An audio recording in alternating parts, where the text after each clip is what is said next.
jsme u Štěfana Lukáče doma. Ahoj, Štěfane. Ahoj. Pojďte sednout. Takže, jak se ti daří doma? A jo, dobré to je. No a představíš nám to tady nějak? No tak tady jsem pekl cukrověčko. To je moje výtvor. Můžu chutnat? No, můžeš, no, jasně. No tak to si vyberu. Jo, Tady je taky. náš písek. Jo, tady máme hezkého pejska. No. Rastě. Vy se nezdáte Pro. na takového bohatého muže? No, já jsem. A já hodně repu a break, že jo. Jo, dobře. A mohl byste nám tady něco předvést? Jako z breakdancu, jo. No. A jo, tak můžeme něco předvíst, no, teda. Já vám něco předvedu, no, a to je dobrý breakdance. No a takhle hodně, no. No to je všechno. Já se teď učím breakdance, takže vy se je můžu ukázat, ale já si radši teda sednu, teda.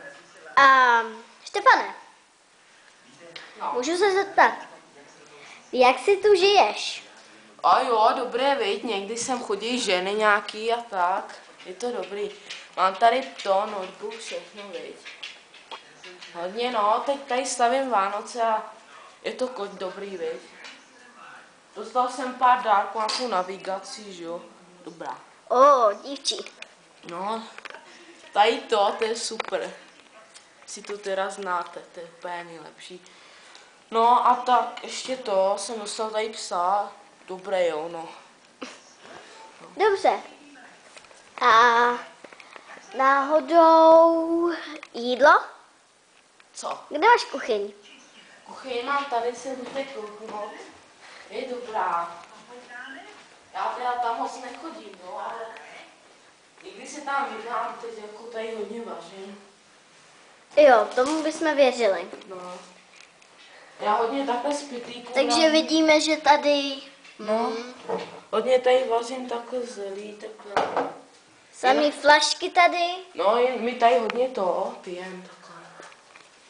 Podíváme se sem. Tady máme to, špajsku, jsem se nepěkný, no. Tam se můžeme podívat, No. že máme samé pivo. No, to je pěkný tady. No, ale fakt říkám, já jsem moc nechodím moc. Jako někdy si tam vydám, jo, ale nic moc. A náhodou, jestli bych se tak náhodně mohla zeptat,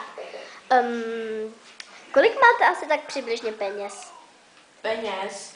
Jo, tak já si vydělám hodně breakdancem a hiphopem, že jo, a takhle hodně rapů a tak.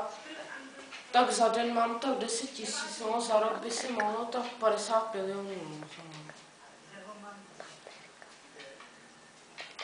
No, to je všechno. No tak